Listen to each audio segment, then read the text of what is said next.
Italy का एक बादशाह हुकूमत और दौलत के घमंड में गरीबों से बात तक करना भी बुरा समझता था, इसलिए अक्सर लोग इसे नापसंद करते थे।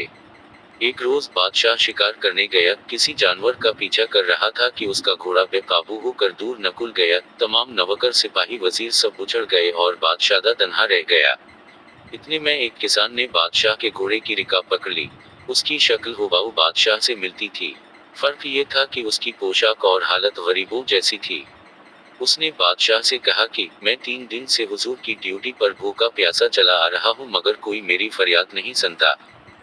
बादशाह गरीब को मेले कचेले कपड़ों में देखकर ये कहते हुए आगे बढ़ गया कि मैं ऐसे लोगों से बात नहीं करता।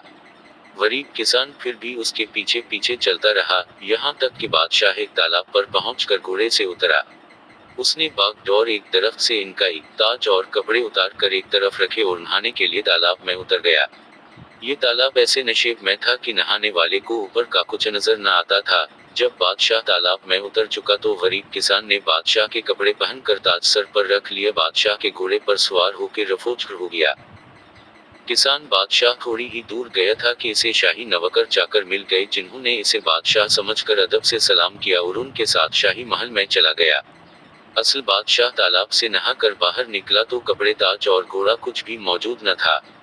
वो बहुत घबराया, मगर अब क्या हो सकता था।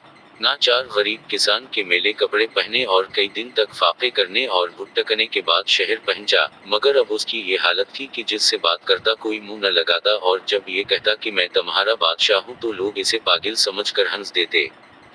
2-3 हफ्ते इसी तरह गुजर गए। जब उस पागिल का किस्सा बादशाह की मां ने सुना तो इसे बलवा कर उसके सीने पर तिल का निशान देखा, फिर जिससे उसकी सच्चाई की तस्दीक हो गई। किसान ने असली बादशाह की ये हालत देखकर कहा, क्या तुम वही शख्स हो जो दौलत और हुकूमत के घमंड में गरीबों की फरियाद नहीं सुनते थे? इसी की सजा देने के लिए मैंने ये सब किया था।